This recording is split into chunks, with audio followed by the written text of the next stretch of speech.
Do you remember a time back in the early 2000s when Google announced the first satellite imagery maps? Everybody just went so wild looking up their houses and going through the streets.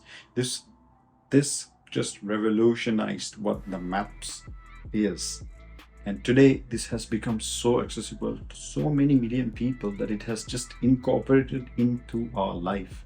Kid you not, it has become so important today that you cannot just roam around in any country or anywhere you go without the Google Maps. How does the Google Maps work, or how did this transformation happen, and why is it this significant today? To start with how Google Maps revolutionized from the early satellite imagery and the street view, Google began to create a community and collect data in order to enlarge this map. Today, up to 250 countries have been mapped by Google, and you can go into any streets and corners and whatnot and find still imagery or pictures of these streets. This is pretty spectacular.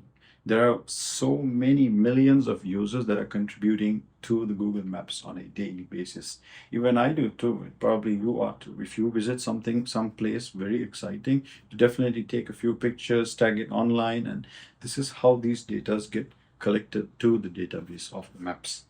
Now, why has this become so important for us today? In order to navigate through this world today, with all these infrastructures and giant skyscrapers growing here and there, and people traveling and moving to different places, we aren't familiar with how we have to go about. And when it comes to Google Maps, it's so accessible, especially like in my country. I'm also even able to see like tiny streets and small corners. That's how much important the Google Maps has become for us.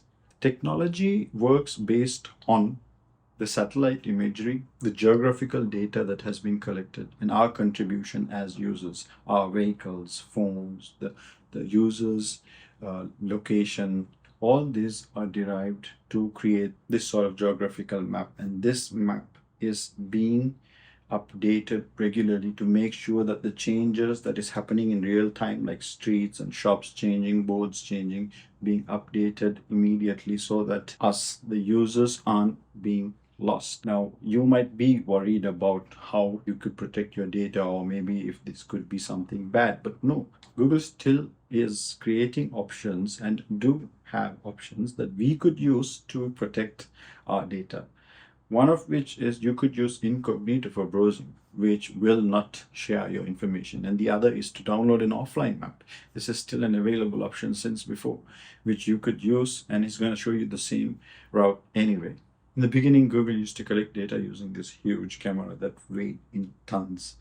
And that over the years has transformed into tiny cameras with LiDAR sensors, and even us, the community, who has been sharing pictures and have been capturing pictures and contributing to the Google Maps. Businesses that are registering to Google Maps play a crucial part, and this is also a way in which or how Google Maps makes money.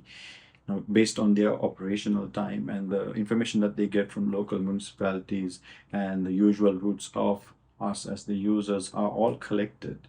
And then these informations create a sort of a map using the satellite imagery, and this information is mapped and a layer is added over this in order to predict that they provide us with insights and information for the ease of our navigation. That's kind of cool. However, thinking back to those days where satellite imagery was so fascinating, today we're just taking this tech for granted. And I'm curious just to see how this is going to unfold and change in the future with augmented reality and other AI coming into play. If you want to, let me know in the comment section below. See you next time.